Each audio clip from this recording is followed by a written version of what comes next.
Señores, muy buenas tardes. Estamos aquí en su programa Voces Comunitarias. Me alegro en el día de hoy poder estar con ustedes en este programa en sustitución de su conductor predilecto, Félix Núñez, que hoy tiene compromiso, pues me ha encomendado compartir este programa y llevarles el contenido que debe de interesar a toda la comunidad, tanto rural como urbana. Miren, este programa será súper especial en el día de hoy, porque vamos a comenzar con un trabajo que está haciendo una cooperativa que tiene una responsabilidad muy grande con el medio ambiente en lo que concierne a la producción de productos comestibles, todo de manera orgánica. Ustedes saben que no es lo mismo ir al supermercado o al mercado y comprar un tomate, una lechuga o una libra de arroz cuando se produce con químicos a cuando todo se hace de manera orgánica, de manera natural. Eso cuando ustedes, por ejemplo, consumen un tomate orgánico, diferencia el color y el sabor y sobre todo los ingredientes nutritivos que tiene el producto, que es de mucho beneficio para ustedes.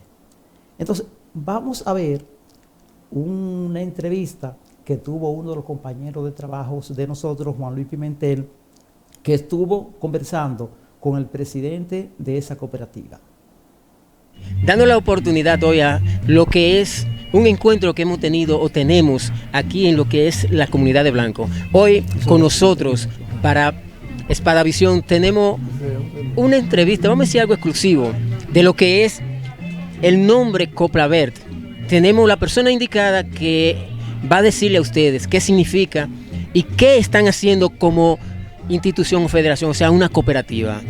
Cristóbal Núñez, gerente de la empresa de Ecológico, también soy tesorero de la cooperativa Coplavert, cooperativa de Planeta Verde para el mundo.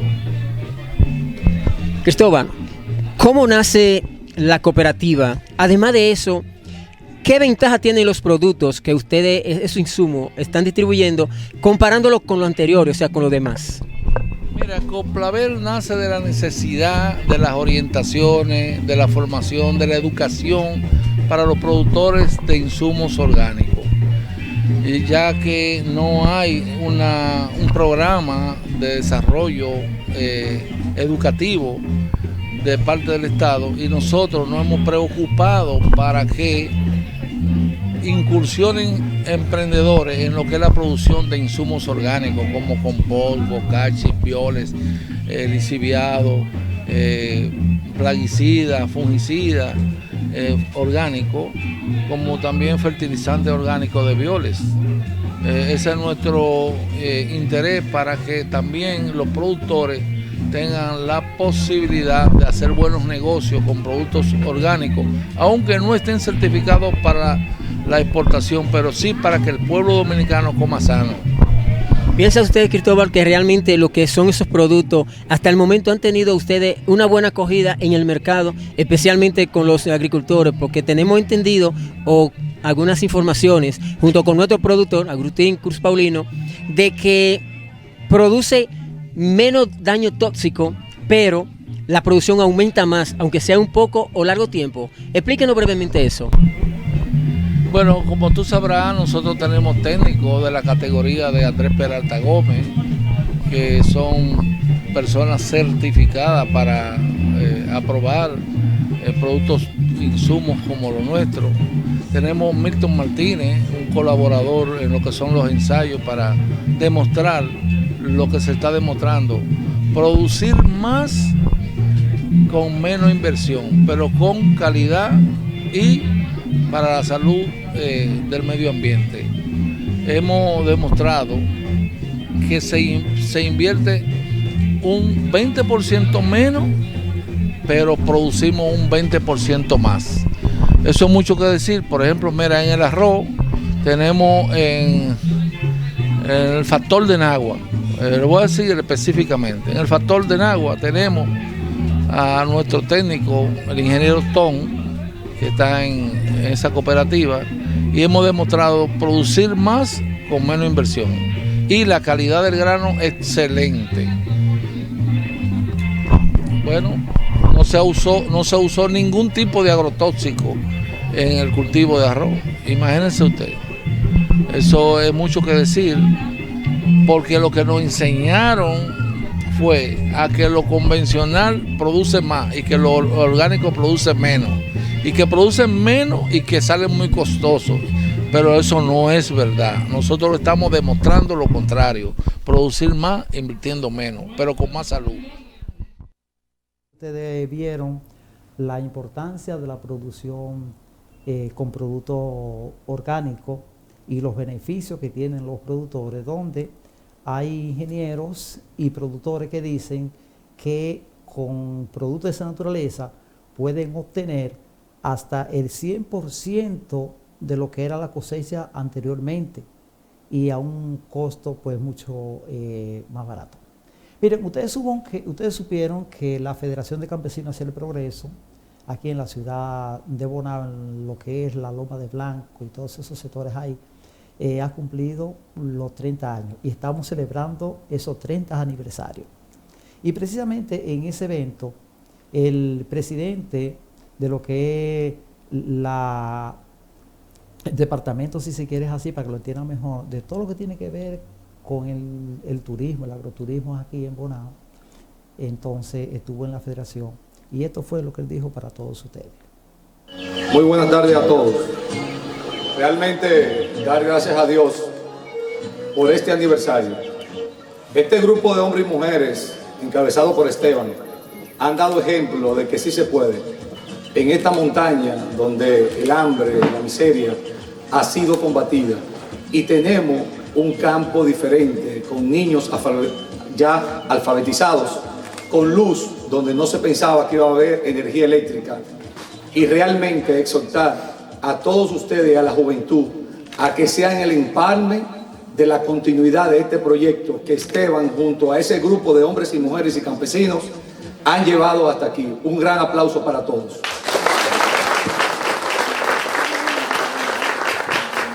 Debo saludar a Benny Espaillá, que se encuentra con nosotros, un hombre que tiene un proyecto en Bejuco Aplastado y que ha sido ejemplo de apoyo. Miren, dentro del Consejo de Desarrollo Ecoturístico estamos tratando de hacer un trabajo integral y transparente. Y ya estamos señalizando todos los destinos ecoturísticos de nuestra provincia. Ahora mismo tenemos aprobado lo que es el Mirador de Blanco, donde esos trabajos van a ser dirigidos por un conjunto de obras que va a ser todo un atractivo para esta zona, y la mano de obra que se van a utilizar son la de esta zona. En el cruce, la confluencia de Yuna con Blanco, vamos a hacer unos baños en todos los balnearios y zafacones, porque como ustedes se darán cuenta, van a los balnearios y no tienen dónde hacer las necesidades y dónde llevar lo que es la basura. Así que en los próximos días estaremos haciendo esas obras y en cada destino va a estar señalizado cada uno de los atractivos que podamos haber en la provincia. Venimos ya desde Fula, estamos llegando a Masipedro, y después de Semana Santa va a ser toda la señalización de la salvia a lo quemado y por Juma. Dios les bendiga a todos y recuerden que unidos, con transparencia, con ética y honestidad, todo se puede. Un aplauso por ustedes. Señora, ahí ustedes estuvieron escuchando la palabra del presidente de la Oficina Ecoturística de aquí, de la provincia de Mociono. Miren, celebrar 30 años no es fácil, aunque dice Gardel que 30 años no es nada, pero la verdad es que 30 años son 30 años. Y cuando son 30 años de lucha, de sacrificio, de trabajo, entregado a las comunidades, especialmente a la comunidad rural de un país, eso no es fácil. Muchas veces vivimos en la ciudad y no nos imaginamos los trabajos reales que pasa un campesino. Les voy a narrar, como cuentista que soy, alguna cosita breve que a veces desconocemos los que vivimos en las ciudades. Imagínense algo sencillo. El niño o la esposa con un dolor tremendo en el estómago o cualquier otra parte del campo. Hay que llevarlo al médico de emergencia porque los quejidos son insoportables. A veces las mujeres hasta para dar a luz, que se presenta una situación que el parto se adelanta. Ahora, imagínense ustedes, quizá a 10 o 12 kilómetros de las ciudades, para bajar al hospital bajo una lluvia enorme. Lodazales que usted rebala sin darse cuenta en el momento menos preciso. Y entonces a ese niño o a esa señora hay que bajarla, como decíamos nosotros, en literas o en catre. A veces en caballos, que hay que tener mucha seguridad para que no se vaya por un precipicio en uno de esos resbalones que se dan, pues cuando está lloviendo o cuando ha llovido. Encontrarse con situaciones de esa naturaleza no es para todo el mundo. Únicamente las personas que están acostumbradas a compartir con los campesinos saben de esa peripecia. Imagínense un enfermo, 12 de la noche, 1 de la mañana, y hay una policlínica que la mayoría de las veces no tiene médico. Imagínense que existe la policlínica, pero no hay medicamento, y a veces si se necesita de una práctica quirúrgica, no se tiene un quirófano y no se tienen instrumentos. Y esas son de las cosas, de los dolores que un dirigente comunitario tiene que sufrir en carne propia, en su corazón, pues al ver que un campesino, un compañero de labores, pasa por situaciones diferentes. Y en cosas así, a veces ingeniándola para buscarle el aceite, buscarle el azar a campesinos que no tienen posibilidad de comprarlo, entonces hay una institución que se coge eso, cada dirigente de la institución se cogen ellos para sí mismos y tienen que resolver esa problemática. Y cosas parecidas a esa son las que ha venido haciendo la Federación de Campesinos del Progreso en 30 años. Y nosotros nos sentimos muy, muy agradecidos de que el compañero Esteban Polanco, presidente de la Federación, hoy día esté con nosotros. Esteban, bienvenido sea a este programa. Buenas tardes, Agustín. Gracias por permitirnos llegar al pueblo, al mundo, a través de este espacio tan que viene a renovar la información.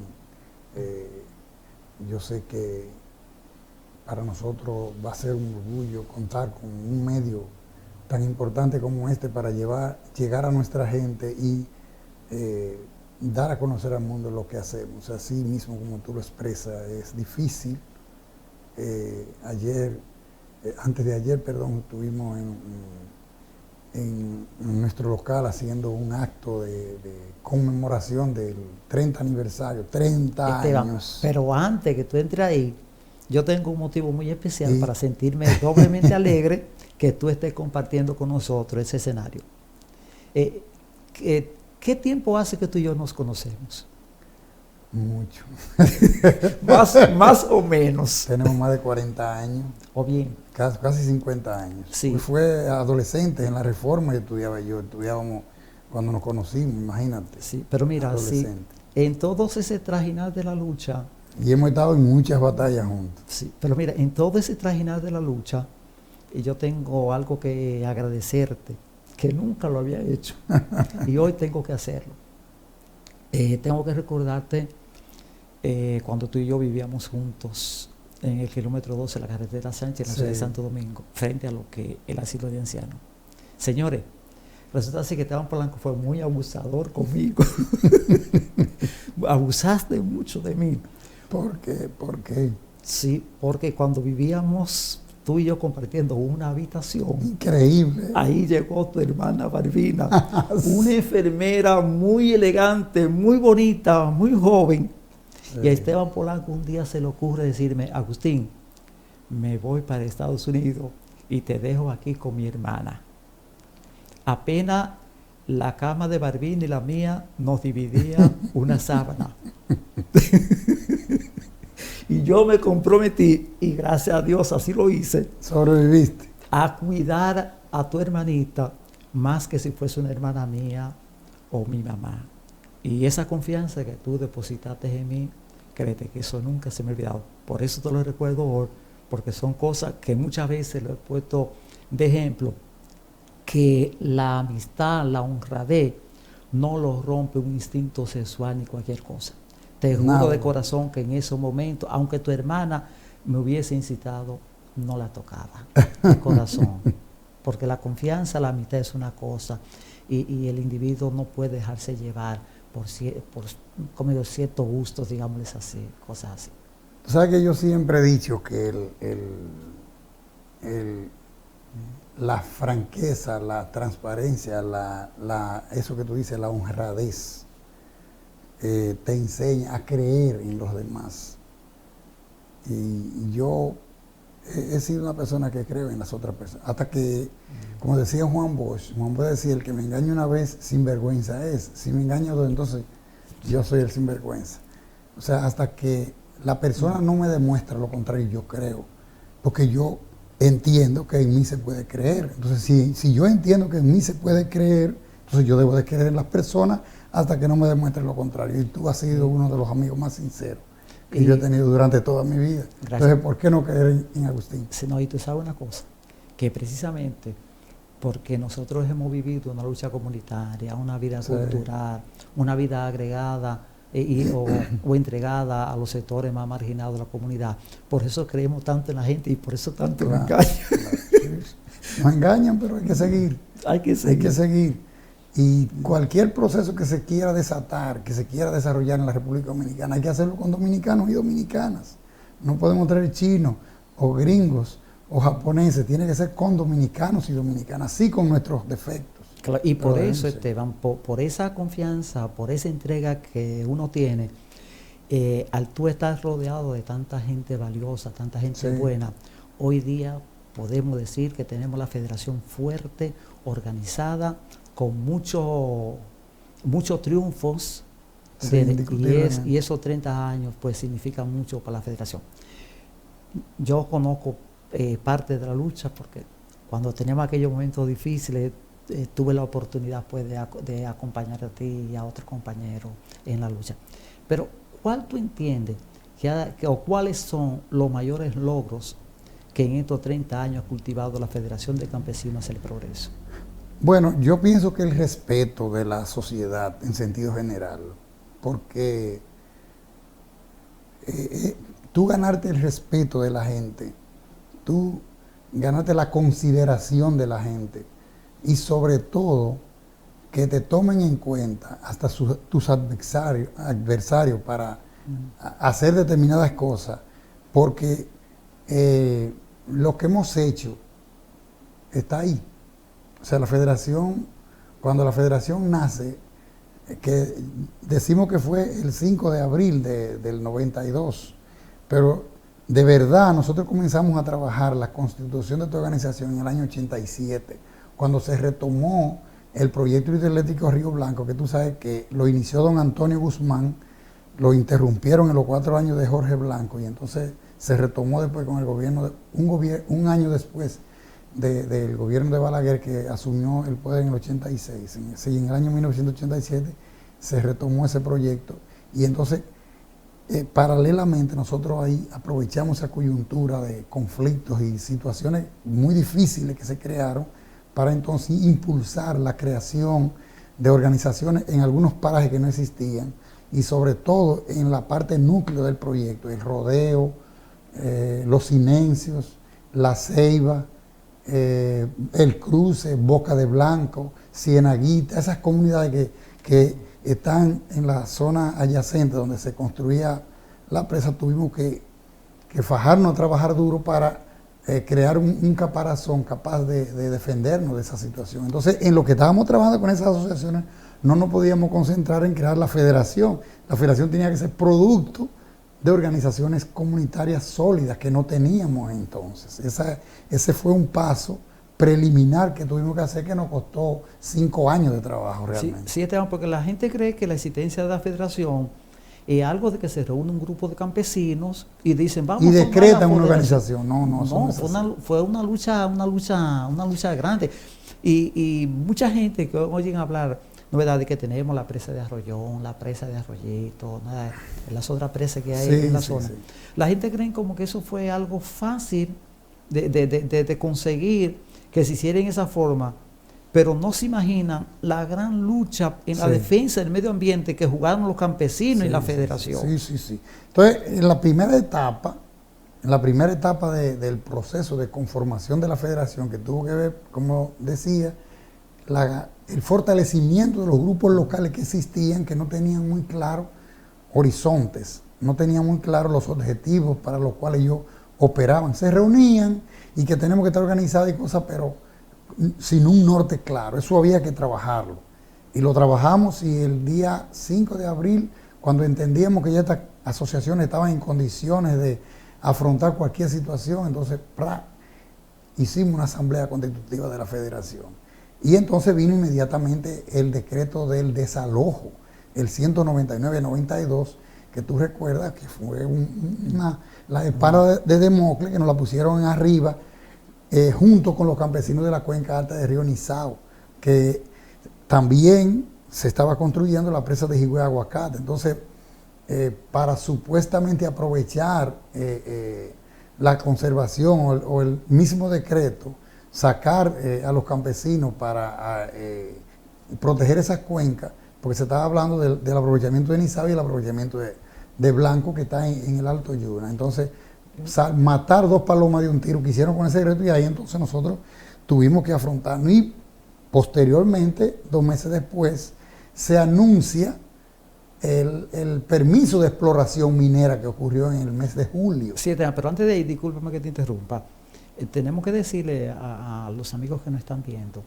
de que bajo esa presión que ejerció el gobierno, muchos campesinos abandonaron la zona productora de cacao, de café, discúlpame. Quedaron enormes cantidades de tierra que los campesinos muchos se asustaron y salieron, porque cuando se le da una presión del gobierno, que viene la guardia, que viene esto, el campesino se vio obligado, muchos de ellos, por esa presión, a abandonar los predios.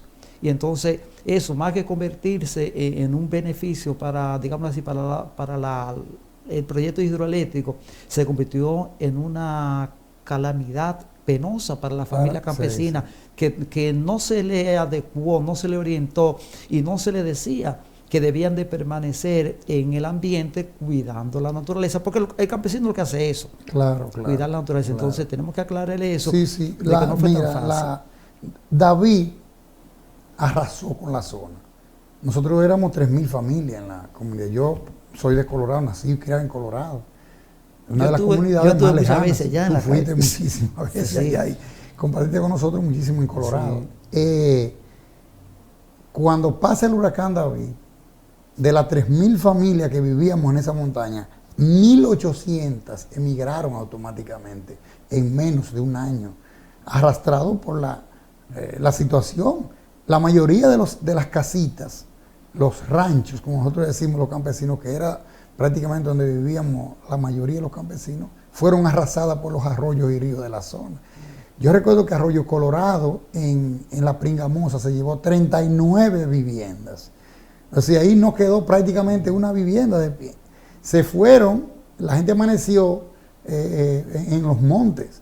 Allá hubo un señor, Chicho, el compañero Chicho González, que creíamos todo que se había ahogado con su esposa y un hijo recién nacido, porque ese no aparecía. Cuando se presentó la creciente del río Colorado, Arroyo Colorado, él logró salir para el otro lado. Entonces la comunidad completa salió hacia el lado donde nosotros vivíamos y corrieron hacia el almacén donde nosotros estábamos, y ahí se alojó prácticamente la comunidad completa. Y en la mañana, cuando amanecimos, ¿dónde está Chicho? Y la mujer aquí, y una gente recién parida esa mujer. A los 3 días nos enteramos que él se salvó debajo con el niño, que logró sacar de la casa una frazada de esas que usaban los guardias antes, y arroparon el niño bajo agua y lograron salvarse. Salieron hacia la comunidad de los novillos. Algo increíble. Sí. David, fue una situación catastrófica. Entonces, sembró la miseria porque destruyó la principal fuente de producción de la zona, que era el café, como tú dijiste. Entonces, producto de las políticas posteriores desarrolladas por los gobiernos, tanto locales, por la visión que tienen de lo que es el desarrollo. Fíjate cómo nos fueron invirtiendo nuestra producción, convirtiéndola en una economía sólida, basada en la producción, en una economía volátil, básicamente de servicio. En el año 89, por ejemplo, retiraron todos los técnicos de agricultura de la zona, porque en ese mismo año el gobierno de don Antonio, perdón, en el 79 el gobierno de don Antonio había emitido un decreto declarando esa zona de utilidad pública por lo de la presa de Río Blanco. Y con ese argumento, el argumento de la conservación para la construcción de la presa de Río Blanco y unido al argumento de que se estaba también aprovechando la cuenca de Río Nizao, entonces automáticamente nos declaran la guerra. Ese decreto que surgía de una resolución cualquiera de la Dirección de Foresta, de la propia presidencia, porque no había una ley que rigiera nada, como ocurrió después en el año 2000 con la creación del ministerio, que ya tiene sus normas para establecer áreas protegidas y todas esas cosas, fue que le salía de la cabeza al gobierno de entonces: no vamos a sacar a los campesinos. Sospechosamente, después que se emite el decreto 199-92, aparece entonces el permiso de exploración minera, como te decía ahorita. Y si nosotros decimos, pero ven acá, no es proteger la cuenca lo que quieren, es sacar a los campesinos de la zona para que la minera pueda entrar sin ninguna resistencia. Esteban, antes de seguir con la federación, vamos a aclararle un poquito, porque hay muchos dominicanos, muchos latinoamericanos y mucha gente de Europa que cuando hablamos de la mina no tienen idea de qué minas estamos hablando. Yo recuerdo que en uno de esos viajes que dimos a esa comunidad fuimos a La Placeta, y en eso entonces para allá nos dijeron que había una mina de oro donde había campesinos que tenían piedra con pedacitos de oro, no era incrustado. Y era un terreno que tú pisabas y tenías rápidamente que dar un salto, porque la tierra se te salía de los pies. Entonces, hemos oído hablar mucho de esas minas, pero la gente no sabe que, según los estudios, es una de las minas que más oro tiene en todo lo que es el continente americano.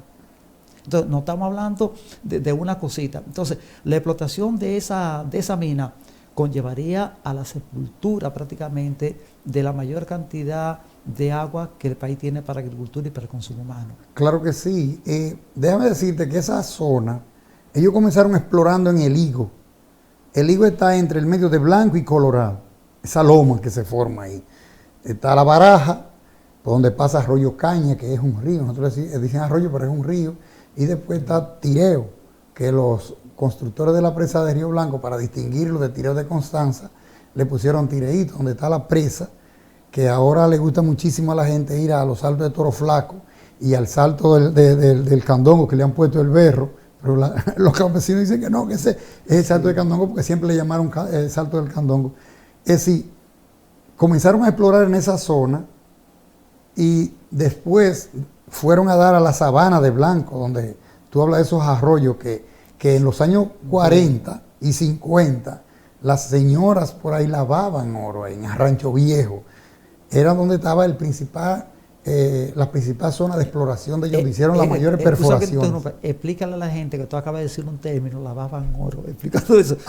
No, porque lo que pasa es que este programa tiene una audiencia juvenil, comunitaria muy buena, y cuando le hablamos de lavar oro, la mayoría de muchachos que hoy tienen 20, 25, 30 años, 18 años, no entienden lo que estamos hablando. Nuestros indígenas recogían oro, lavaban oro en los arroyos y ríos.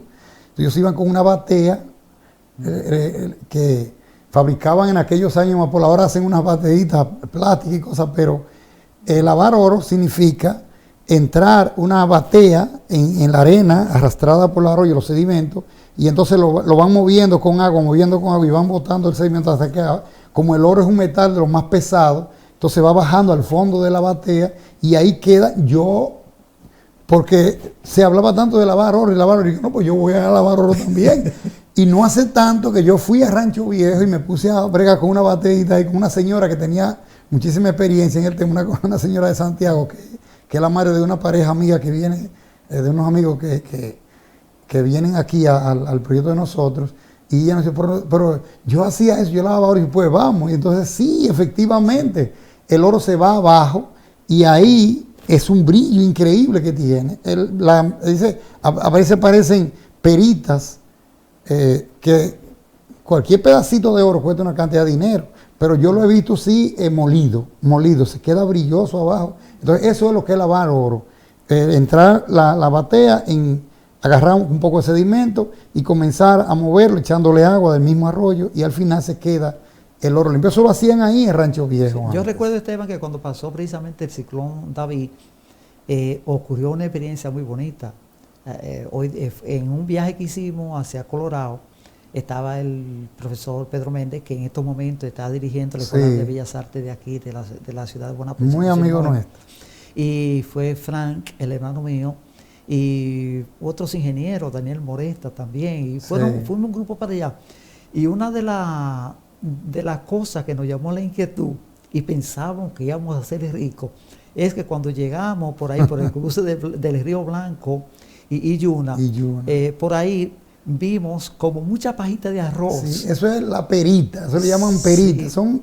Son rocas brillosas que están incrustadas dentro de rocas volcánicas. Sí. Entonces nosotros vimos como toda esa pajita de arroz en la arena, y queríamos agarrarla, pero cuando íbamos a agarrarla se nos iban de la mano, son cosas muy finitas, muy cosas. Pero hay una mezcla con oro también, la mayoría de esas. Sí, porque más hacia arriba, precisamente donde están, digámoslo así, los depósitos que los gobiernos hoy día quieren explotar, y que si explotan esa mina sería catastrófico. Mira, ahí hicieron perforaciones que, según nos informaron después, averiguando nosotros ahí, entraban hasta 100 metros de profundidad. Es decir, que el oro ahí está en los subsuelos muy profundos, desde arriba hasta abajo. Y entonces esas pendientes, el que conoce Blanco, señores, sabe que hay una tarea llana si la hacen, porque no hay llanos prácticamente en la Loma de Blanco. Todos los movimientos de tierra que se harían ahí para producir esa explotación minera sería catastrófico para el río Yuna, y lamentablemente para la agricultura, lo que es la salud de la gente, porque Yuna son 8 provincias que beben agua del río Yuna, desde Bonao hasta Sánchez.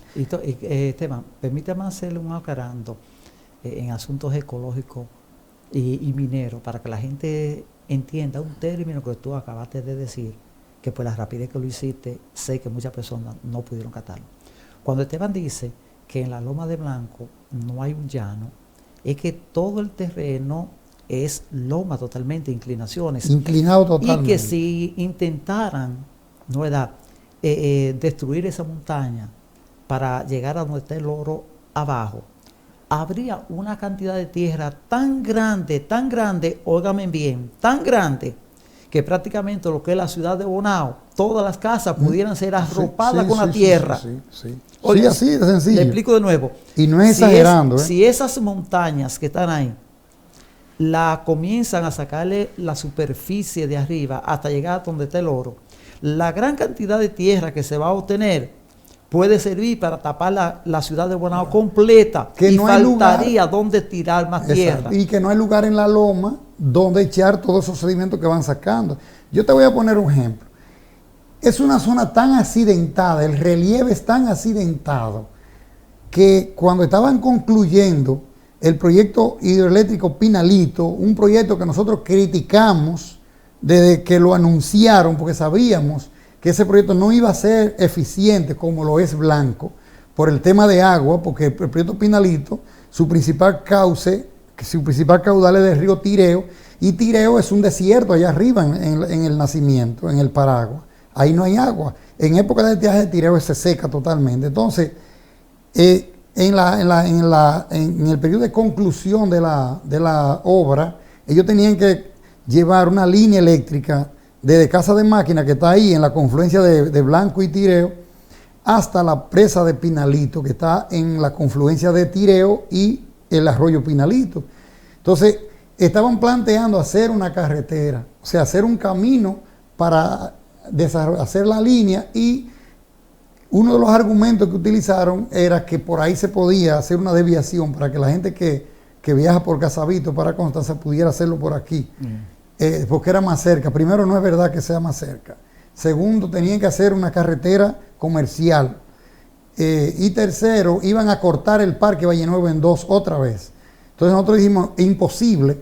Y uno de los cuestionamientos que hicimos en una vista pública que forzamos en ese momento, porque nosotros dijimos, tienen que hacer una vista pública aquí en la comunidad para que nos digan a nosotros que ese proyecto es factible. Cuando yo le pregunté a la técnica que estaba al frente del levantamiento que estaban haciendo, que era Fátima Portojana, por cierto, una técnica muy seria, muy responsable, ¿cuántos metros cúbicos de tierra ustedes piensan mover? Porque tienen que tener cálculo los caminos. Son 11 kilómetros que dividen así, medido linealmente, 11 kilómetros, la casa de máquina de la presa de Pinalito. 11 kilómetros, escúchame, sin los accidentes geográficos que hay. Sí, en esos 11 kilómetros medidos así en línea recta, iban a mover nada más y nada menos que 5 millones y medio de metros cúbicos de suelo. Imagínate, ¿de dónde van a tirar ese material? Yo le digo, pero pónganle los números a eso, para que ustedes vean a cuánto en ese momento se va el costo de sacar ese material de aquí para un sitio donde se pueda depositar, porque no hay sitio aquí, no hay un lugar aquí con superficie plana donde ustedes puedan hacer esos depósitos de sedimentos. O lo piensan tirar al río para que el río lo arrastre y comience sedimentando Río Blanco, que era la presa que ya estaba hecha, y después Atillo. ¿Qué sentido tendría si la presa de Río Blanco tenía un almacenamiento de 700.000 metros cúbicos de 700 metros cúbicos de agua, que ni siquiera 1 millón de metros cúbicos de agua tiene capacidad Blanco, es menos de 1 millón de metros cúbicos. No, que con la sedimentación que se produce, se reduce mucho el depósito de agua. Exactamente, 700.000 metros cúbicos de agua que tenía Blanco, capacidad de almacenamiento, y ellos iban a arrasar con 5, o sea, iban a mover 5.5 millones, sí, muchísimas veces iban a tapar la presa de Blanco. Entonces digo, ¿cuánto en dinero le cuesta mover ese material fuera de la zona? ¿Cuántos? Solamente eso ya hace el proyecto no factible. Y comenzamos, por ejemplo, había un señor que tiene una cabaña allá arriba, que fue uno de los que fue como a defender. Antes que tú hables ahí, tú sigue ahora. Permíteme aclararle un detalle técnico a los amables televidentes. Cuando Esteban habla de que hay que sacar 5 millones más o menos de terreno cúbico, estamos hablando de que cuando una gente, por ejemplo en un barrio, está construyendo una pared, una cosa, pide un metro y medio. Y entonces la gente ve que le lleva un camioncito. Sí. Imagínense ustedes, señores, lo que significan 5 millones cúbicos. Sí. Imagínense cuántos camioncitos de esos son. Sí, cuántos camioncitos. Por lo menos dos, de los pequeños que cogen 2 metros, más de 2,5 millones de camiones de eso. Imagínense la cantidad de material. Entonces, cosas como esa tan evidentes, y nosotros, una de las cuestiones que aprendimos con el tema de la lucha contra la explotación de la mina, y porque sabíamos los daños que podía acarrear este proyecto, fue precisamente defender yo diría con asesoramientos técnicos, fue defendernos junto con técnicos de la academia, con los técnicos de la Universidad Autónoma de Santo Domingo, porque lo primero era aprender, y por eso nosotros pudimos tener los suficientes argumentos para defendernos de todas esas cosas. Por ejemplo, Río Blanco, el proyecto Pinalito. Una de las promesas que hicieron los ingenieros fue no hacer caminos superficiales. Ellos iban supuestamente a conducir todos los materiales que iban a utilizar en las diferentes captaciones que hicieron en la zona del Botao por los mismos túneles, para evitar derrumbaderos, para evitar deslizamientos. Y finalmente hicieron cortes que eran incluso hasta innecesarios, porque ni siquiera para caminos lo utilizaron, porque lo que hicieron esos ingenieros que estaban haciendo ese proyecto fue hacer su obra. Para que tengan una idea de lo que fue realmente ese proyecto, y nada más hablo de ese en este caso, el presupuesto original de Pinalito era de 131 millones de dólares y terminó el gobierno gastando 357 millones de dólares. Es decir, prácticamente 3 veces el valor que originalmente tenía. Tuvo hubo un momento, nosotros tuvimos una reunión ahí y uno escuchaba y cosas. No, que mira, que ya te la adenda número 14. Hasta ese momento, nosotros no sabemos cuántas más hubieron, pero 14 adendas. Adendas es como modificación al presupuesto y agregar más dinero porque se acabó el presupuesto y había que hacer otro presupuesto y había que hacer. Eso fue increíble. Se llevaron de paro el acueducto del Cruce de Blanco, que nos lo habían dejado cuando se construyó la presa de Río Blanco. Fue increíble. Y tenemos que aclararle a la gente que quienes construyeron esa presa, que ingenieros. Sí, bueno, eso fue Odebrecht. La de Pinalitos. Odebrecht, ustedes recuerdan Odebrecht, ¿no, verdad? Con los sobornos y la cosas así. Y traigo esto a colación, sin que sea el tema de tu visita a nuestro canal. Porque cuando usted va a hablar de adendum, que un adendum es, por ejemplo, que usted hace, para que tengan una idea, usted pertenece a una junta de vecinos y ustedes hacen los estatutos. Y después ustedes deciden, vamos a modificar el estatuto tal para agregar esto. Entonces, eso es cuando una obra no está totalmente evaluada por los criterios técnicos. Porque fue una improvisación permanente. Precisamente. Entonces, esa improvisación es la que conlleva, que dice, bueno, vamos a hacer esta carretera por aquí, y preguntan, ¿cuánto se lleva? Como 80 millones. Y empieza. Y cuando dice, oye, tenemos problemas, necesitamos más dinero. ¿Y cuánto necesitan? 50. Y después vienen y dicen, oye, se nos está acabando el dinero, necesitamos más. ¿Cuánto necesitamos? Pero que llegamos a un sitio que no se puede seguir, vamos a tener que dar la vuelta. Ya todo el trabajo que se hizo para llevar esa carretera o ese camino hasta ese punto se perdió, porque van a tener que buscar otra vía, porque esa no es factible, porque descubrieron en el camino que por ahí no sale el camino. Entonces cosas como esa se dieron, una cantidad impresionante de improvisaciones. Por ejemplo, César Sánchez era administrador de la CDE en el momento que anunciaron la construcción de ese proyecto. Nosotros dijimos, aquí hay que hacer una vista pública para saber qué es lo que quieren. Pues originalmente ese proyecto, ellos dijeron que lo iban a hacer en la margen izquierda de Tireo. Y nosotros le preguntamos, ¿y dónde ustedes tienen agua para hacer una presa que va a producir 50 megavatios en la margen izquierda de Tireo? Si nosotros conocemos como la palma de nuestras manos todas las aguas que confluyen a Blanco y a Tireo, y no se reúnen 5 metros cúbicos de agua.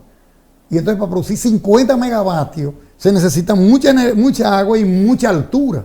No, la altura la tenemos, sí, tenemos 500 metros de altura, pero para dejar caer una media pulgada de agua, vayan a Tireo y vean el agua que tiene Tireo. Y entonces cuando se produce el cambio de gobierno en el 2000, que entra Leonel Fernández, deciden cambiar sin ningún estudio y sin nada en la presa para la margen derecha del río Tireo, que es donde efectivamente está Cañada Amarga, que es prácticamente un río, un arroyo grandísimo. Está el propio Río Blanco, está Arroyón, está Madre Vieja y Pinalito, que ya lo tenían contemplado en el proyecto original. Es decir, improvisando, entonces comienzan a trabajar, y por eso fue que se triplicó el presupuesto. Claro. Aparte de todas las cosas que ocurren en ese tipo de proyectos, tú sabes que hay comisiones para todo el que se mueva. Lamentablemente. La gente conoce la historia de Odebrecht, pero permíteme hacer un aclarando técnico a muchas personas que a veces no tienen idea de lo que es una presa, o como dicen la gente a veces, muchas represas, o una represa. Señores, miren, lo que resulta es que en el mundo se produce energía eléctrica, ¿no verdad?, con diferentes variantes. Hay una energía eléctrica que se produce con el uso de petróleo. ¿Qué ocurre cuando, por ejemplo, en República Dominicana la gente oye hablar de los parques energéticos de Jaina, por poner un ejemplo? ¿Y qué es lo que ocurre allí? Que, por ejemplo, agarran el petróleo, lo dejan caer, digamos así, como en un horno, en una caldera, y ese petróleo, ¿no verdad?, hay fuego. Ese petróleo aumenta el fuego. Entonces, cuando ese fuego aumenta, ese vapor procede a mover turbina. Y entonces, esa turbina es como unos generadores, como la turbina, digamos así, el generador de la bicicleta, que cuando usted va cogiendo la bicicleta, va saliendo energía, y por eso las bicicletas tienen energía eléctrica. La que no son eléctricas hoy día. Sí. Entonces, también ahí está la energía que se produce por los paneles solares, sí, que es lo que llamamos la mejor energía que hasta ahora mismo pues, se puede tener, que no le hacen daño al medio ambiente. Y tenemos lo que es ya la energía que se produce con el agua. Miren, cuando usted va a hablar de una represa, se lo voy a poner de una manera técnica fácil. Imaginémonos que tenemos un tanque de cualquier tamaño, el tinaco que está encima de la casa, o una lata de pintura para ser más fácil. Entonces, casi en el fondo, usted le coloca una pequeña manguera.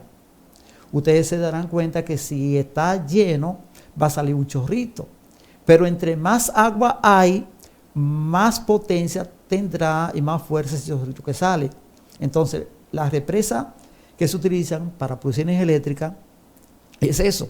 Si los ríos no proporcionan la cantidad de agua a las represas, el agua no va a poder salir con presión para mover la turbina, que déjeme decirle, yo tuve la oportunidad de entrar a una de esas turbinas cuando se estaba haciendo la presa de Blanco, y yo parado podía ponerme, qué sé yo, 5 o 6 o 7 veces más hacia arriba y no alcanzaba el tamaño de una turbina de eso.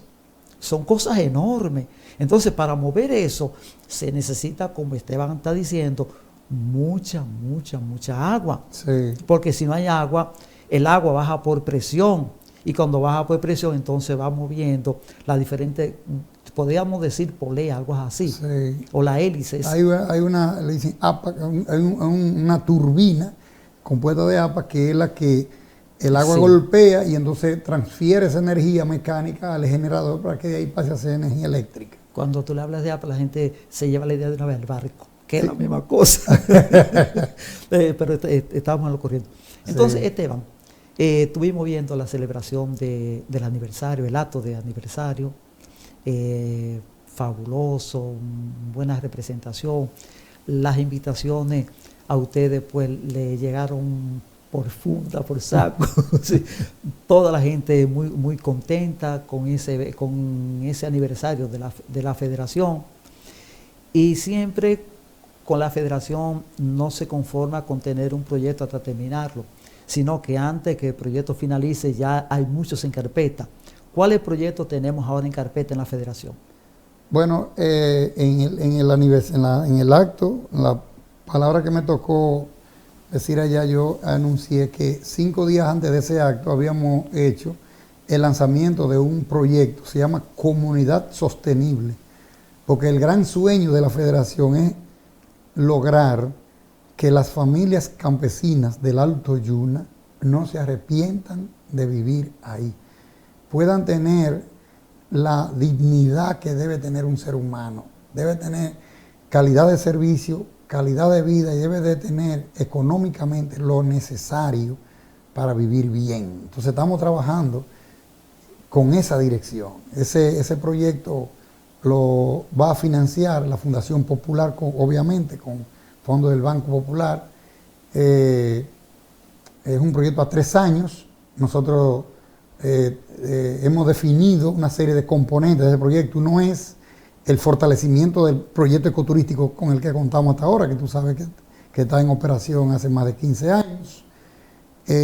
Vamos a implementar ya definitivamente el tema de la comercialización de una manera sostenida. Tú sabes que en el 2011 nosotros tuvimos un percance ahí, porque nos quemaron un fondo semilla con el cual ya estábamos trabajando esa cooperativa, una cooperativa de productores. Que, escúchame, que hay que aclarar a la gente que no fue un incendio. Fue una intención criminal, para hacer daño a los campesinos. Exacto. De la federación. Entonces, desafortunadamente nosotros estuvimos paralizados porque, imagínate, el local ahora que lo estamos terminando. Entonces, ese es uno de los componentes que hemos incluido en esta propuesta. Estamos introduciendo un componente de restauración ecológica porque hay que cuidar el río Yuna, hay que cuidar todas las aguas que se derivan de esa cuenca. Estamos introduciendo un componente fundamental que es el desarrollo de unidades agropecuarias familiares. Agricultura ahora mismo está utilizando un término, se llama agricultura familiar. Esto es más que agricultura familiar, es una iniciativa que busca desarrollar el tradicional conuco que teníamos nosotros en la loma, pero ya con tecnologías apropiadas, con métodos de trabajo que permitan que esos conucos sean sostenibles. Porque antes, por ejemplo, nosotros teníamos una cantidad de tierra en Colorado. Papá hacía un conuco aquí, sacábamos una o dos cosechas rápido, nos movíamos y hacíamos otro conuco un poco más adelante y a los 6 o 7 años regresábamos de nuevo ahí. Eso es lo que se llama agricultura migratoria, que uno se va moviendo hasta regresar. Pero resulta que cada vez que llega a ese punto, el suelo se disminuye, se empobrece más y se le acerca más a la roca y se va la zona desertificando. Entonces eso ha contribuido grandemente a la pobreza de los campesinos en la montaña, porque nunca se desarrollaron tecnologías para que los suelos se puedan reutilizar sin la necesidad de que se esté moviendo el campesino haciendo esa tradicional agricultura migratoria. Entonces la idea es que sea estacionaria, que una familia campesina en 1 hectárea, que serían aproximadamente 16 tareas, esa familia pueda tener todos los productos que necesite para su autoconsumo. Que no ocurra, que deje de ocurrir lo que ocurre ahora, que muchos campesinos, mucha gente en el campo necesitan ají, cilantro y van al mercado. Y tiene que comprar al mercado. Lo que necesite para consumo, que lo tenga ahí. En segundo lugar, que tenga un par de cultivos, nosotros le llamamos cultivos ancla, que son aquellos cultivos que en lo que está la cosecha tradicional de la zona, que es el café en este caso, y en la zona baja el cacao, porque ya también se ha estado fomentando mucho el cacao, principalmente en la cuenca de Juma, y las otras zonas bajas que están por debajo de los 600 metros de altura sobre el nivel del mar, se ha estado implementando el cacao. Entonces, ese cultivo, que mientras estos cultivos perennes vienen con la cosecha, ¿sabes? Que son de periodo en periodo, entonces que los campesinos vayan sacando algún nivel de ingreso con esos cultivos ancla. Esos cultivos pueden ser fresa, puede ser jengibre, puede ser la cúrcuma, la chinola, a pequeña escala. A pequeña escala. Un productor saca más dinero de 3 tareas de chinola bien manejada que de 20 manejada a la aventura, a la providencia de la naturaleza. Si lo maneja bien en 3 tareas puede sacar. Por tanto, nosotros haremos un gran esfuerzo para que esas unidades tengan esos componentes de alta rentabilidad. Escúchame, mira, tú sabes que yo viví una experiencia muy bonita con una familia que tenían un patio grande, quizás media de tierra, y ellos tenían varias matas de cereza, y ellos vivían de la cereza. Sí. Incluso yo aprendí... 5 matas de cereza te dan una cantidad de dinero que tú no te imaginas. Sí, yo aprendí, por ejemplo, en el patio de la casa nuestra, había una mata de cereza, y cuando ellos me explicaron la técnica por la que ellos casi siempre el año entero tienen cereza, me explicaron que una de las formas que garantiza la respiración, ¿no? El dulce de la cereza y el tamaño, es que digamos así, esas lamas, ¿no? Esa lama verde que tienen, ellos cogen el cepillo de limpiar las paredes y entonces la cepillan. Y esa cereza, óigame, yo no había visto una cereza tan grande como esa. Sí. Entonces yo creo que es muy factible eso, porque yo conozco gran parte del campo y sé que teníamos las costumbres anteriormente que el campesino tenía 20, 30 gallinas y entonces agarraba los huevos, lo vendía en la ciudad y entonces compraba huevos de granja para ellos comer. Una cosa contradictoria a lo que es el beneficio de alimentación. Muy contradictoria. Entonces, ese componente fundamental, un cultivo ancla o 2 cultivos ancla que de alta rentabilidad. Un compañero una vez lo apoyamos para que hiciera un huerto atrás de su casa, le pusimos un pequeño invernadero, 340 matas tenía de fresas, y él hizo más dinero que un conuco grandísimo de habichuela que tenía. Entonces digo, mire cómo usted concentrando en un cultivo que sea rentable, un esfuerzo que lo pueda hacer la familia, usted saca mucho más dinero que haciendo incluso daños ambientales y gastando mucho más esfuerzo y recursos. Hay un componente de agroforestería también en la unidad, o sea, son todas cuestiones pequeñas. Estamos hablando de que siempre 3, 4 tareas de limón persa, de limón criollo, de naranja agria, de manzana de agua, o sea, de cualquier cultivo forestal que de la preferencia de la familia que quiera.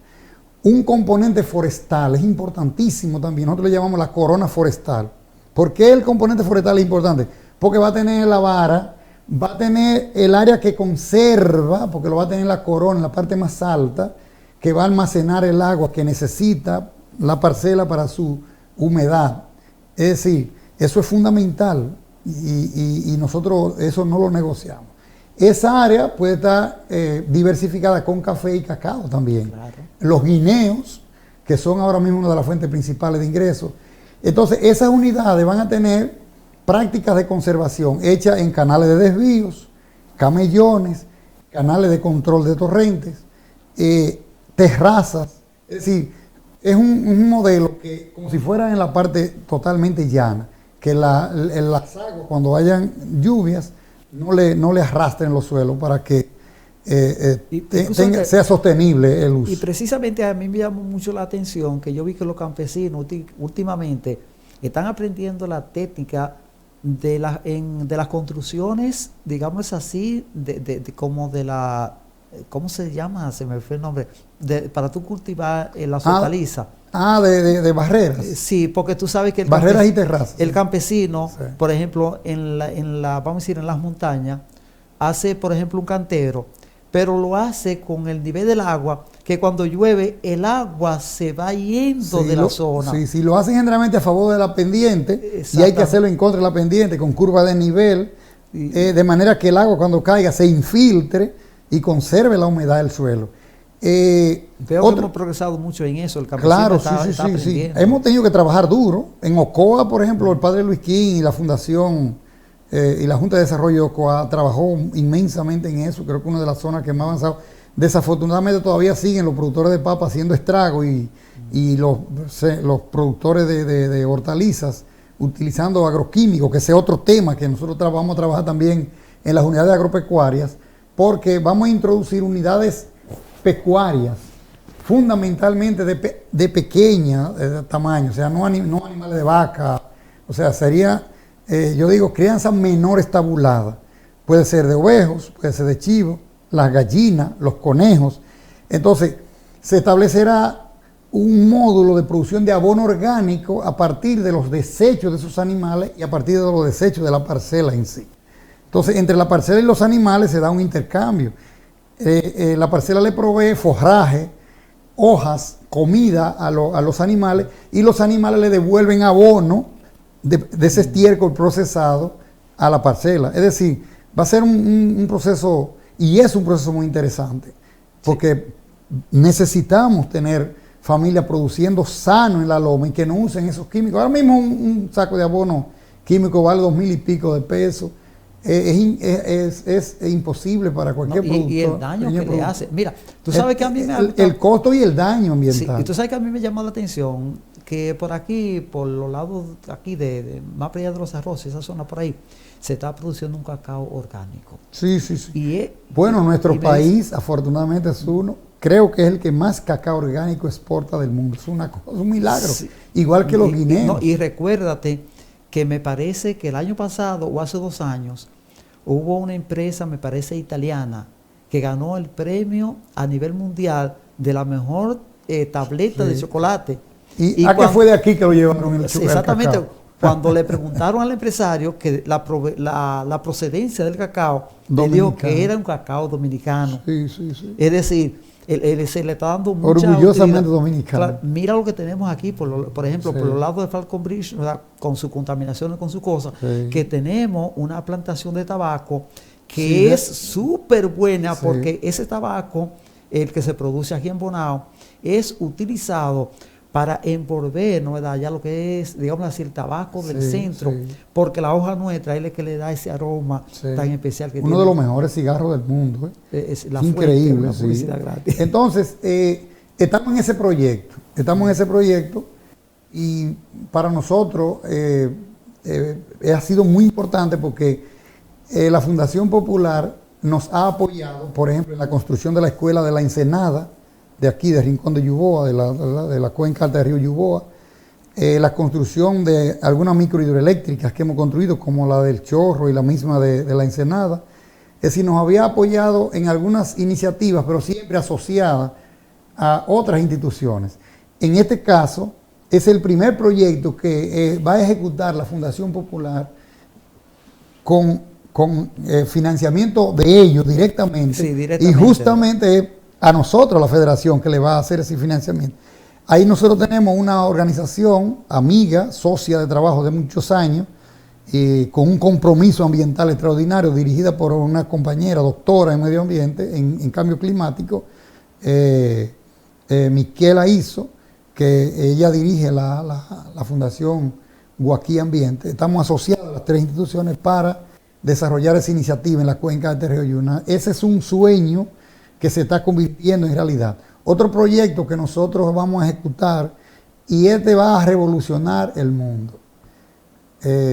Vamos a montar un plan piloto que tú tienes conocimiento. No quiero que hablemos mucho de ese proyecto aquí, porque se está preparando un documental de lo que va a ser ese proyecto para la humanidad. En la comunidad de Zona Dorcito, con apoyo de la Fundación Dino Menicucci, vamos a instalar un grupo de sistemas. Queremos trabajar con 15 familias de sistemas de estufas eléctricas que funcionan con un panel solar de 300, 350 watts. Esa estufa le va a proporcionar calor suficiente durante 4 horas para que esa familia pueda cocinar sin problemas, y pueda hacer desayuno, almuerzo, cena, pueda tener luz en la casa, pueda tener un radio, o sea, vamos a desarrollar ese proyecto y va a ser un plan piloto que se va a tener en observación durante 2 años, porque la idea es que esa tecnología pueda aplicarse de una manera abierta a nivel mundial. Fíjate, imagínate tú que esa tecnología, yo creo que ahí no hay duda de que se va a validar. Lo que pasa es que tiene que funcionar en una comunidad. Evitar que se queme leña, que se queme carbón, pero también el uso de gas propano que le sale por un dineral a la familia. Eso va a ser una cuestión. Permítame. Ese proyecto también logramos que se haga a través de nosotros aquí en la comunidad de Zona Dorcito, que ya estamos iniciando el proceso de ejecución. Yo me sentí bien y agradecido con ustedes que nos hayan tomado en cuenta para nosotros conocer y participar en el proyecto. Porque mira, Esteban, hay cosas que la gente no sabe. Voy a vivir una experiencia que yo tuve en Estados Unidos. En Estados Unidos hay uno de los estados más grandes que se llama el estado de Maine. Hace frontera con Canadá y otros lugares. New Hampshire, otro sitio. Y a mí me correspondió trabajar casi en una parte, digamos así, en la frontera de Maine con Canadá. Yo salía de mi casa con otro compañero a las 12:30 de la tarde, el domingo. Y llegábamos al hotel donde íbamos a hospedarnos para trabajar el otro día. Llegábamos a las 10:30 de la noche. Hacíamos una parada para echar combustible. Estamos hablando que tú estás corriendo a promedio entre 70 y 90 millas por hora, para que tenga una idea del trayecto que yo corría. ¿Qué sucede? Que en el trayecto nosotros encontrábamos una casa y cuando caminábamos 30 o 40 millas encontrábamos otras. Y a nosotros nos decían, oye, ¿y cómo esta gente se abastecen de alimentos? Cosas así. Y cosa que nos llamó la atención es que a eso de las 7 de la noche, cuando pasábamos por algunos lugares, ya tú no veías más que la luz del frente de la casa encendido. Dentro de la casa no se veía nada. Es decir, que la gente se acostaba temprano. Sí. Y traigo esto a aclaración porque precisamente en Zona Dorcito, en la visita que estuvimos haciendo, nos dimos cuenta que los campesinos nuestros se están acostando en esa zona a las 7 y a las 8 de la noche. Sí. Porque no tienen un radio que escuchar, no tienen un bombillo, no tienen un televisor. E incluso en los estudios que a mí me ha correspondido hacer de manera improvisada con algunos campesinos sobre la forma de vida, me doy cuenta que ellos se pasan el día trabajando y que no disponen de 5 minutos en la noche para leer ni siquiera un periódico o una novelita, un libro. Sí. Porque nos decían, ¿cómo vamos nosotros a leer si la hora que estamos trabajando no podemos? Y cuando llegamos a la casa tenemos que acostarnos porque no hay energía eléctrica. Y nos decían, con una lámpara de gas querosén no se puede leer. Y no, imposible. Y precisamente se daña la vista a los niños y todo también, y a uno. No, y otra cosa es que en la comunidad de Zona Dorcito te das cuenta que no hay niños, que fue una de las cosas que yo me preocupé. Sacan a los niños a estudiar para las escuelas en la parte llana y despueblan los campos. Ese es un problema que ha pasado principalmente en la zona donde nosotros no tenemos escuela con alto nivel académico. Todas las escuelas del Alto Yuna, Los Veganos, Colorado, Los Novillos, El Torito, prácticamente la han cerrado. Creo que hay 1 o 2 de esas funcionando, la del Capá está. Pero tú vas y lo que tienes son 7 y 8 estudiantes. ¿Por qué? Porque los padres lo trasladan. Por cierto, esa es una de las cosas que nosotros hacemos. Recibimos los muchachos cuando egresan de de esas escuelitas, viven en el centro de la federación, aprenden un oficio. Tú sabes que ellos trabajan en el tema de los muebles de bambú. En principio lo enseñamos a hacer trabajo con piel, chancletas, correas, sillas de montar, ese tipo de cosas. Y después nos dedicamos a la fabricación de muebles de bambú, que somos de hecho uno de los mayores productores de bambú del país. Nosotros tenemos muchas plantaciones de bambú en la zona, porque nos dedicamos, porque sabíamos que lo íbamos a aprovechar en el futuro. Entonces esas comunidades que están por allá, nosotros tenemos que garantizarles. Y uno de los próximos proyectos que vamos a desarrollar es crear las condiciones para que se le pueda dar la clase de una manera virtual en las comunidades, combinado con las escuelas de aquí, de la parte llana. Tú sabes que el Liceo de los Quemados fue también una innovación de la federación y de las asociaciones de ahí de los Quemados. Nosotros trabajamos 4 años en ese liceo, adscrito al Liceo de Juma, con el sueño de que nos lo convirtieran en un liceo. Al final se logró. Entonces, la escuela del Cruce de Blanco, que llegaba a 3er grado de primaria, nosotros peleando con el Ministerio de Educación, y eso logramos también que la elevaran a 8º grado. Así que hemos ido poco a poco, porque en la medida que no hay escuela en las comunidades, los padres preocupados, mira, papá compró una casita aquí en el año 75 y nos trajo a nosotros a estudiar. Yo nunca me fui de la loma, yo bajaba de lunes a viernes y los fines de semana me lo pasé. Yo nunca me desconecté de la loma, pero los otros muchachos después emigraron a Estados Unidos y se quedaron para allá. Nosotros nunca nos desconectamos y ahí está. No solamente porque el ombligo está ahí, sino porque nuestros intereses y mis intereses personales son las luchas por la defensa de esos campesinos. Precisamente en esa defensa tan grande que ustedes han llevado, hoy día llena de orgullo decir los niveles de vivienda que tienen energía eléctrica en la comunidad.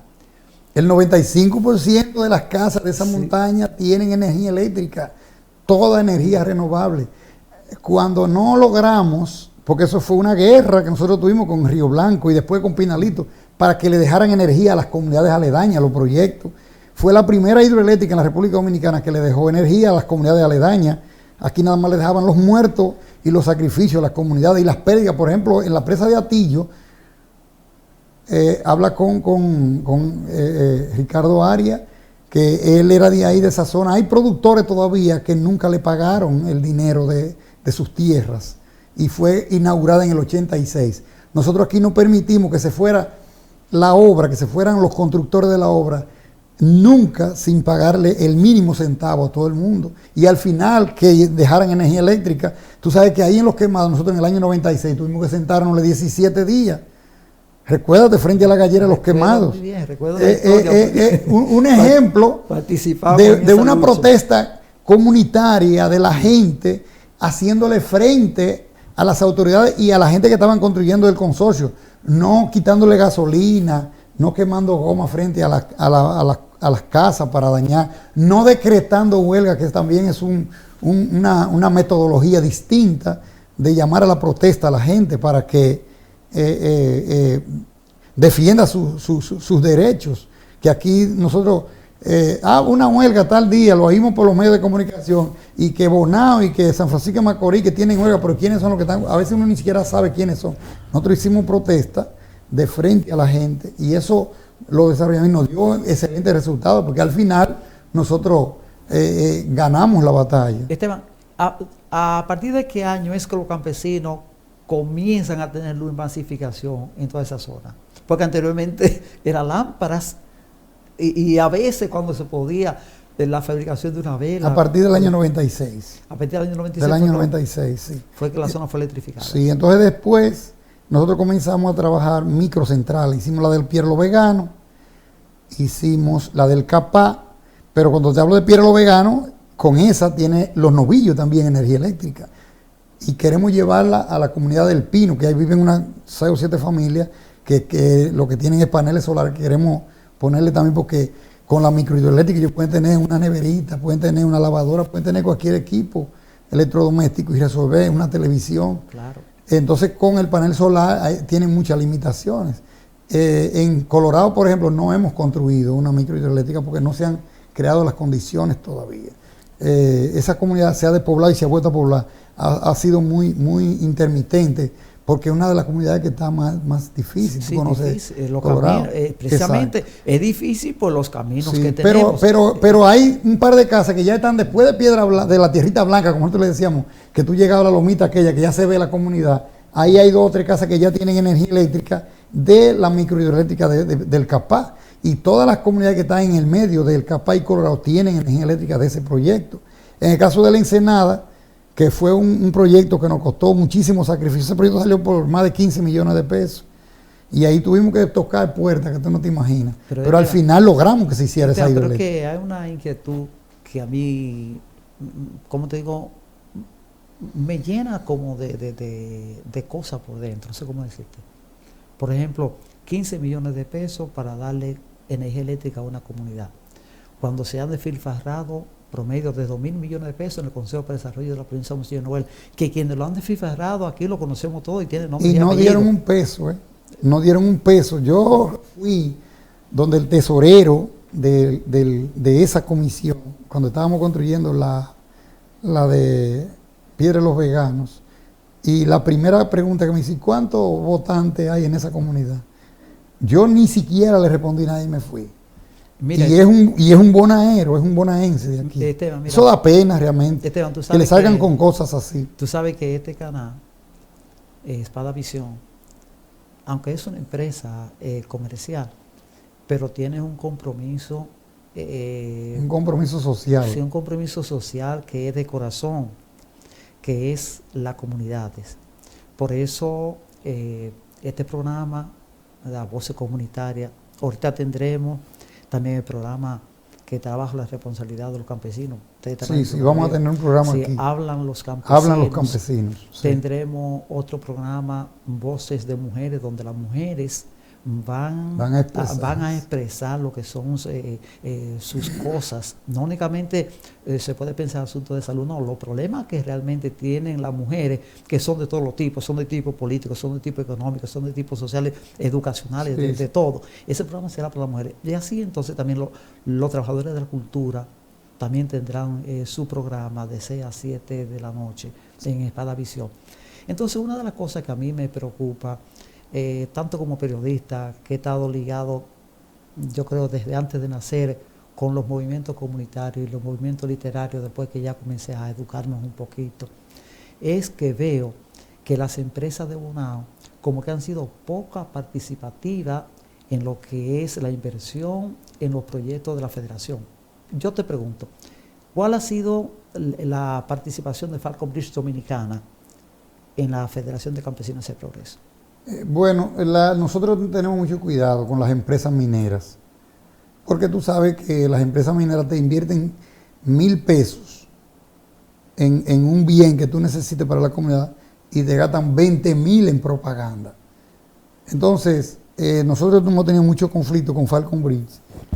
Incluso eso se expresó cuando se creó el Consejo para el Desarrollo de la Provincia, que en aquellos talleres, recuérdate, porque nosotros como federación planteamos que Falcon Bridge no debía estar en ese proceso de organización de la comunidad de Bonao en un dinero que ellos no estaban poniendo un centavo, porque esos recursos eran de nosotros, porque eran los dineros del Estado, de la ganancia del Estado que estaban traspasándose, y que cuando Falcon Bridge pusiera por cada peso que pusiera la comunidad, que era un dinero que se le había arrancado a nuestro gobierno, entonces cuando ellos pusieran 1 peso por cada peso que nosotros pusiéramos, entonces ellos le íbamos a dar el derecho a cierta parte. De hecho, yo me sorprendí porque algunos compañeros aquí que son incluso radicalísimos en el discurso, plantearon que no, que ellos se tenían que quedar. ¿Pero a cambio de qué? Si ellos no están poniendo aquí más que metiéndose en un tema que no le concierne en las discusiones de los procesos de la comunidad. Permíteme hacer un aclarando, discúlpame, te doy permiso ahora mismo, sí, porque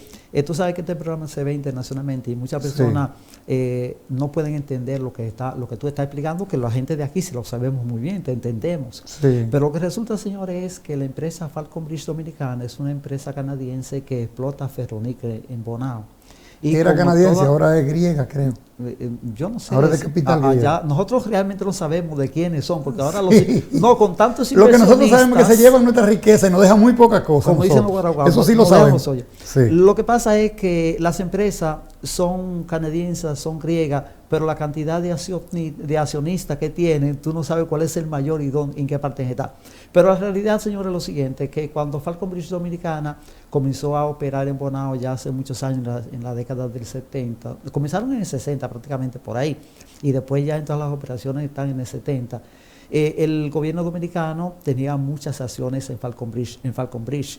Sí. Y entonces todo ese dinero no se veía en la provincia. El gobierno lo utilizaba para sus planes generales, digámosles así. Ese dinero lo depositaban en Corde y por ahí se iba el presupuesto. Sí, como gobierno central utilizaban los recursos de Bonao y aquí no llegaba nada.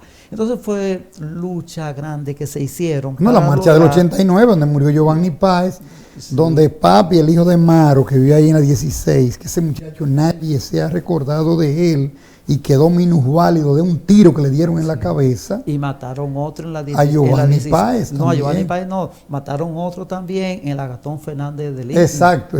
Mataron otro también en la 16 de agosto entre la Mauricio Báez y la Desiderio Arias. Es decir, Bonao. Pero Giovanni Páez fue más connotado porque fue en la misma marcha que murió. Sí, porque Bonao siempre ha estado protestando en contra de Falcon Bridge y muchísimas cosas. Pero la realidad es que entonces las acciones que tenía el gobierno en la Falcon Bridge Dominicana, el pueblo tuvo que hacer luchas enormes para lograr que el presidente de ese entonces, el doctor Joaquín Balaguer, transfiriera a la provincia para sus 3 municipios de Piedra Blanca, Maimón y Bonao esas acciones. Entonces, a partir de que esas acciones el doctor Joaquín Balaguer lo transfiere a la provincia, entonces se crea primeramente lo que es una comisión para administrar esos recursos, que se llama la comisión por decreto, que Balaguer dio ese decreto fruto del proceso electoral que había, porque aquí se le dijo que no iba a haber elecciones si no entregaba ese decreto. Y entonces Balaguer se vio presionado, casi obligado a dar ese decreto. Entonces, a partir de ahí, entonces viene, si se quiere, cierto descuido de la administración de Falcon Bridge, porque Falcon Bridge anteriormente de esos dinero de llegar aquí aportaba algunos recursos a algunas comunidades, a veces Falcon Bridge está teniendo algunos chantajistas, funcionarios chantajistas, que cuando había un dirigente comunitario que comenzaba a destacarse en otro barrio, le enviaban a ese individuo, le ponían 2 o 3 mil pesos mensuales, regalaban un par de tanques para que se diera la gente para recoger basuras y engañaban a la gente así. Duraron muchos años engañando.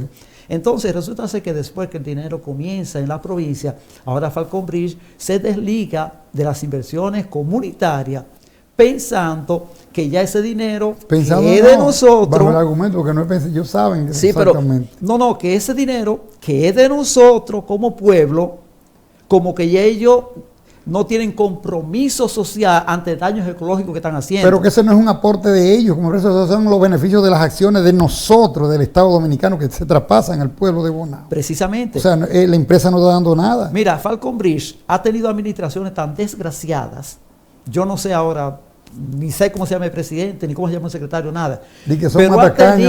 Pero ha tenido administraciones tan desgraciadas que al Colegio Dominicano de Periodistas no le aportaron 5 centavos para comprar el local de los periodistas en la provincia de Monseñor Noel.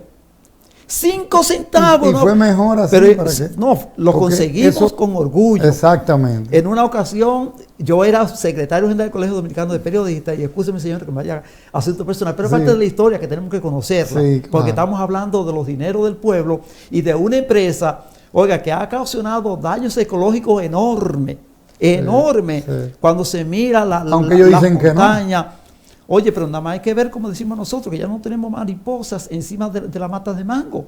Recuérdate tú que Bonao era un paraíso con millones de mariposas donde quiera que había matas de mango. No tenemos la culebrita verde. Se nos fueron las culebritas verdes que habían embonado. Hoy día agarramos una mata de cualquier tipo, de cualquier especie, y nos encontramos que tiene un aceite por encima y que tiene una sustancia negra que no permite que los frutos crezcan y que la planta se desarrolle. Entonces, quieras o no, se sea amigo de Falconbridge, seamos enemigos de Falconbridge, no hay que ser enemigos de Falconbridge, es una empresa que está haciendo daños aquí. Y lo que hay que ver es, ¿entiendes?, que antes de que se vayan, oiga, que dejen algo. Y ese pasivo ambiental que al final se convierta en algo beneficioso para la comunidad. Mira, una vez, por ejemplo, el ingeniero... Pero yo te voy a poner, escúchame, Agustín, que te interrumpa. Mira, nosotros, así como le pasó a ustedes con ellos, con Falconbridge, con esas empresas aquí, el colegio, que hicieron malabares para conseguir comprar ese espacio, porque yo me recuerdo perfectamente toda la lucha y todas las diligencias y cosas que ustedes tuvieron que hacer para finalmente conseguir esa casa. A mí me preguntan mucha gente, Esteban, pero ¿y ustedes no tienen una asignación presupuestaria? Porque ustedes son una organización demasiado vieja en este país. Digo, pues mire, nunca nosotros, la Federación de Campesinos hacia Progreso, ha tenido un centavo del presupuesto nacional. Y aquí hay organizaciones en este país que tienen la misma categoría de ONG que nosotros, que reciben millones mensuales, y nosotros no recibimos un centavo. Y todo el trabajo que nosotros hacemos allá arriba, si no es peleando con el Ministerio de Medio Ambiente y de salto en salto, porque un ministro viene que nosotros le caemos bien, otro viene que le caemos mal y nos borra,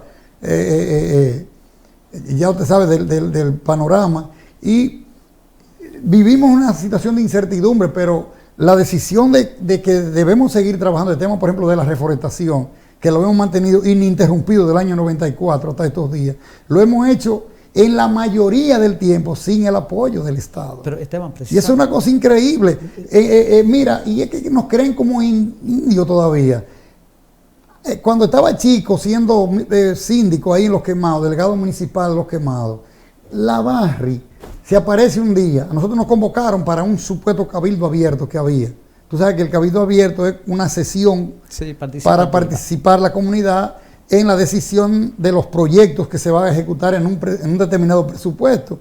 Y cuando yo llego con una comisión, fuimos a una comisión de la federación, llegamos y entramos a la sala, nos encontramos con que hay una comisión de Barri ahí arriba, en la mesa principal. Y entonces el síndico anuncia que Barry Gold manda a hacer una donación de $100,000 al ayuntamiento de Los Quemados.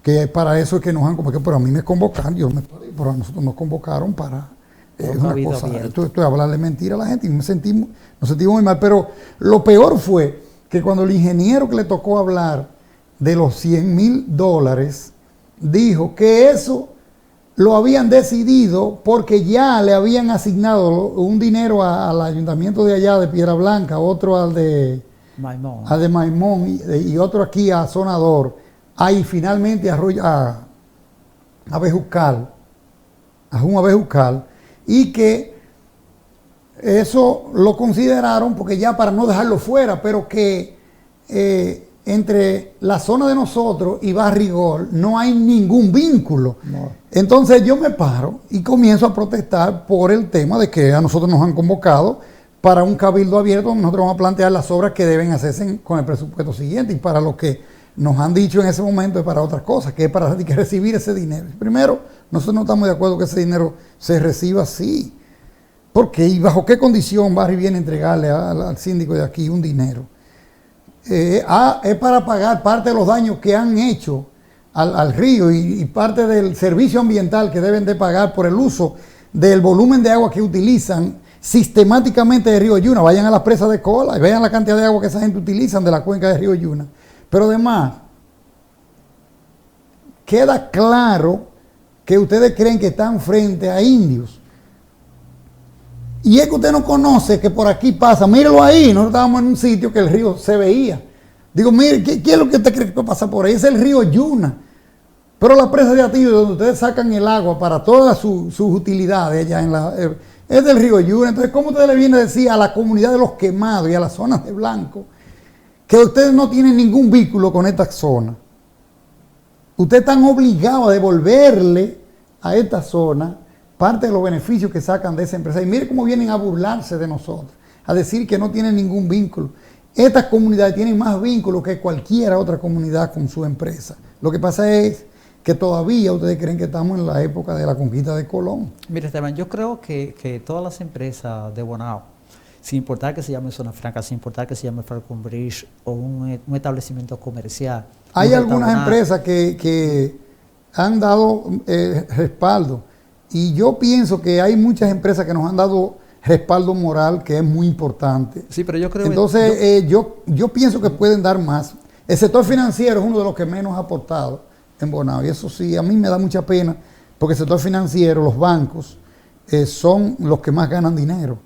Eso, si tú analizas ahora el pleito que hay con la ARS y la AFP y esas cosas, es porque es al chorro que ganan dinero y no le devuelven prácticamente nada a la sociedad. Sí, pero mira, entonces, yo creo que sí, y hay que hacer una alianza. Nosotros, por ejemplo, nos llegamos a reunir con la Junta de Regantes y muchas empresas que son usuarias de la cuenca del Yuna, como una forma de que le devuelvan, porque los problemas de Yuna no es aquí en Bonao que están, ni en los quemados. Que se derramó, que llegó agua del Yuna con el ciclón Allen, llegó agua aquí al Parque Duarte. Recuérdense. No, que tenemos en la historia de Bonao, tenemos que la salvia ha sido prácticamente parte. Eso era una playa, la finca de ahí, de aquel lado del cosa de gol. Sí, el campo de gol de la campo de gol, eso era playa de río. Eso lo dejó barrido el huracán David. Entonces, es allá arriba el problema.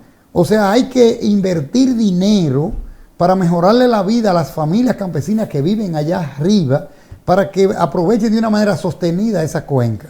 Realmente nosotros necesitamos que haya una mayor sensibilidad de los usuarios. INAPA no da un centavo, Falcon Bridge no da un centavo, Barry no da un centavo.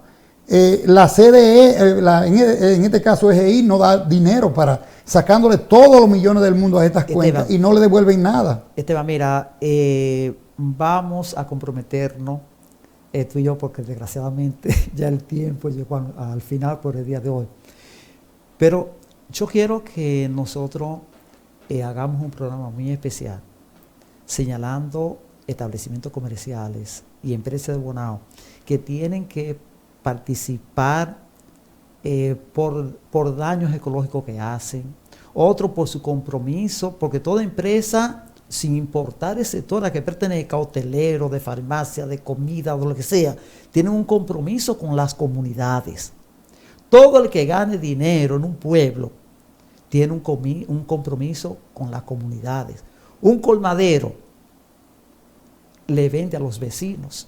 Ese colmadero tiene un compromiso con la comunidad de alguna naturaleza, ya sea hasta facilitando al club de vecinos un refresco cuando hay una asamblea para conocer los problemas de las comunidades. Sí. Entonces yo creo que nosotros, Padavisión tiene, como tú bien sabes, un departamento de medio ambiente que estamos formando los clubes ecológicos en las escuelas.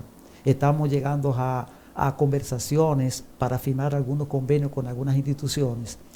Ya pronto estará el convenio formar, como ya lo hemos hablado, entre la Federación y Padavisión para esos proyectos de reforestaciones. Pero yo soy lo que creo que proyectos, por ejemplo, como estos que benefician directamente a los campesinos, entonces no podemos nosotros como digo, ponernos a un ladito y dejar que las empresas que causen daño al pueblo sigan ellos por un lado y nosotros por otro. Por ejemplo, hay que quitarlo. Y no solamente que causan daño, que sacan beneficio. Por ejemplo, mira los granceros. Hagan o no hagan daño, que tú sabes que hacen mucho daño. Muchísimo. Pero hagan o no hagan daño, son muchos los beneficios que sacan y se han hecho multimillonarios vendiendo la arena del río Yuna. Y no le devuelven un peso a esa cuenca para su conservación en la cuenca alta, en la parte alta. Sí. Es decir, hay situaciones. Por cierto, recientemente nos visitó el ministro de Medio Ambiente y conoció un poco la federación y dijo: Esteban, pero es que ustedes necesitan apoyo. Entonces, supuestamente se están haciendo las gestiones para ellos incluirnos a formar parte del presupuesto de medio ambiente, de manera que ojalá y eso se materialice.